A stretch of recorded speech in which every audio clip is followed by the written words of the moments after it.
Andum tentrem rahayu Panglimbang 5 menit dina Minggu Pentakosta tanggal 24 Mei taun 2026 kapethik saka Injil Yohanes bab 20 ayat 19 tekan ayat 23.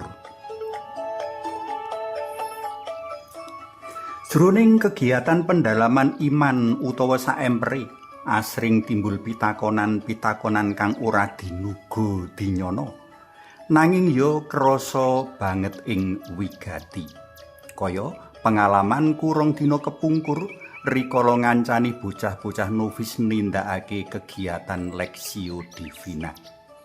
Sawijining frater ngajokake pitakonan mengkene, kena ngapa Gusti Yesus ing waosan kang cekak iki medharake tembung tentrem rahayu nganti kaping pindho.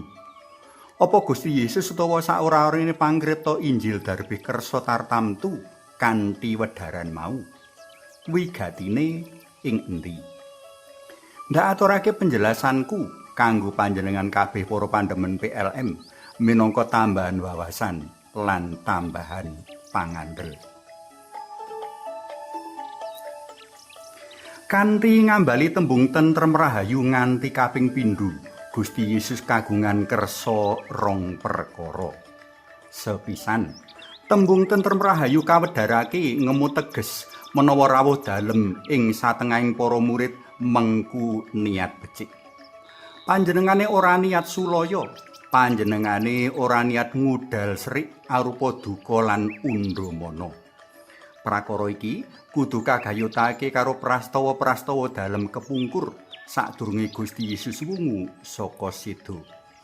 Kaya kang padha kita mangerteni menawa para murid padha ninggalake panjenengane, malah ana kang nyelaki rikala Gusti nandhang sangsara enggo sedo sinalip. Minangka manungsa, prakara iki temtu gawe gelo kepara duka.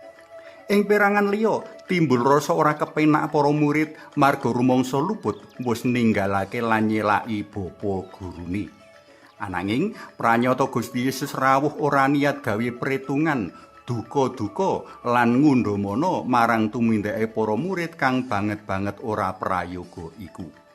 Kaya kang wis kawedharake sadurunge sangsara lan sedo, ing patemon iki Gusti Yesus nuladhakake tindak tresna asih kanthi ngapura para murid.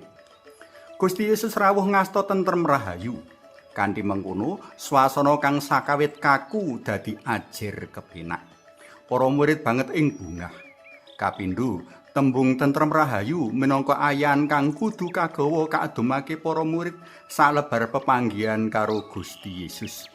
Salebar pepanggihan karo Gusti Yesus, para murid tinimbalan pratahake tentrem rahayu kanthi cara padha nulodo Gusti kang wis ngapura wong-wong mau kanthi ngapura pepadha. Ing kene tindak ngapura pepadha dadi salah siji cara kanggo munggel tumindak ngendhem serik alias balas dendam. Sebab kisruh lan giroing jagat antara liya dumagi marga wong kepengin ngudal rasa serike kanthi balas dendam. Sih pangayoman dalam Allah yang roh suci bakal ndadekake uwong-uwong saguh ngapura pepadha kanthi tulus lan tanpa syarat. Para tresna balem kinasih, panjenengan pandemen PLM bisa nambahake asil panglimbang ngenani alasan ginio Gusti medhar tembung tentrem rahayu jroning ayatan iman padinan. Saengga panglimbang kita iki tansaya tumonjo lan tumanjem. Kecik-kecike manila padha ceblok digondol lawa. Pancen becik wong Katolik padha sung pangapura, amrih tentrem rahayu urip kita ing donya.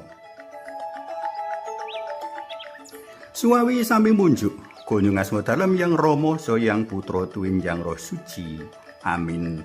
Allah yang roh suci, kawula munjuk sembah nuwun awit rawuh paduka ingkang tansah nyadaraken kawula mring jati diri, kaunggulan lan kasekengan sarta agunging sih welas asih Allah saengga kawula tansah sagah ngapunten sesami.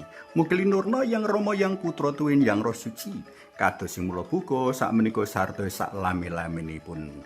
Amin. Kunjungan sedalam Yang Rama saha Yang Putra tuwin Yang Roh Suci. Amin.